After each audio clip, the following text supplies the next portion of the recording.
I had already learned how weddings worked in my family. They weren't about vows. They were about optics. Who sat where? Who paid for what? Who owed whom? And how loudly that debt could be collected. So when I walked into the ballroom, I kept my posture neutral and my expectations low. My sister looked beautiful, truly. I meant that. But beauty in our family had always been transactional, and I could feel the quiet math happening the moment I took my seat.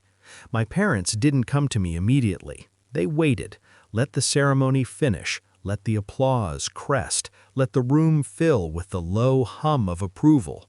Then my mother stood, glass raised, smile fixed too tightly to be warmth. She didn't look at my sister when she spoke. She looked at me.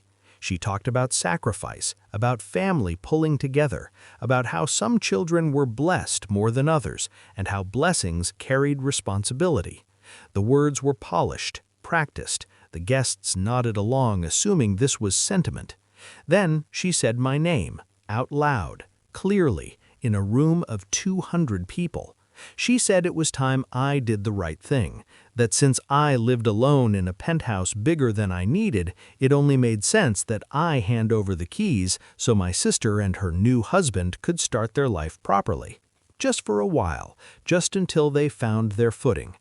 She held out her hand. The room went still in that particular way crowds do when they sense something private is being dragged into the open. I felt the old instinct rise, the one trained into me since childhood, to smile, comply, absorb, to make myself smaller so the moment could move on. Instead, I heard myself say, calmly, no. It wasn't loud, it wasn't dramatic, but it landed wrong. You could feel it, like a dropped plate that didn't shatter but still ruined the mood. My mother laughed once, sharp and disbelieving, and leaned closer.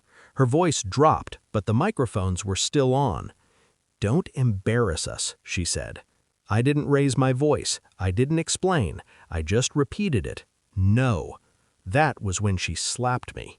The sound was clean, flat, professional almost. My head turned with the force of it, and something small and metallic bounced once on the marble floor. My earring. For a moment, no one moved. Not the guests, not my father, not my sister. It was as if the room itself needed time to recalibrate what was acceptable. I bent down, picked up the earring, and straightened. My cheek burned, but what surprised me was the absence of confusion. Something had locked into place. I looked at my mother and said, "We're done." Then I walked out. Outside, the air was cool and smelled faintly of cut grass and valet exhaust. My hands were steady when I took my phone out. I scrolled past contacts I knew would try to talk me out of this, past people who would frame it as misunderstanding or stress. I made one call. He answered on the second ring. "I need you to come to the venue," I said. "Now." There was a pause. Then, "Understood." I sat on a stone bench and waited. In that hour, doubt tried to get in. It always does. Doubt dresses itself as practicality, as family loyalty, as future regret. I thought about holidays that would now be tense, about messages that would go unanswered, about how easily a single moment could rewrite years. But I also thought about the slap, about how natural it had felt to her, how public certainty had given her permission. When the man arrived, he didn't rush. He wore a neutral suit and carried a slim folder. He spoke briefly to the event coordinator, then walked into the ballroom as if he belonged there, because he did. I wasn't inside when it happened. I heard about it later, in fragments from different people who had witnessed it from different angles. How my mother started shouting the moment she saw him. How she recognized authority instantly, even before he spoke. How her voice rose, panicked, demanding explanations that weren't hers to demand. How the music stopped. How the room finally understood that the earlier demand for my keys, my space, my compliance had crossed into documented territory, that there were agreements and boundaries she hadn't known about or had assumed she could override. There was no handcuff moment, no scene fit for gossip columns, just a quiet, devastating reframe of power. By the time I went home, my phone was full. Missed calls, messages swinging wildly between fury and pleading.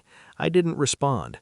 I fixed my earring at the kitchen counter, hands moving carefully. The penthouse was silent, exactly as I liked it. Still mine. Not because I'd won something, but because I'd finally refused to lose it. The next morning, my sister texted once, just a sentence. I wish it hadn't happened like that. I didn't answer. Not yet. Some boundaries don't need explanations. They just need to exist. Visible, enforced, and irreversible.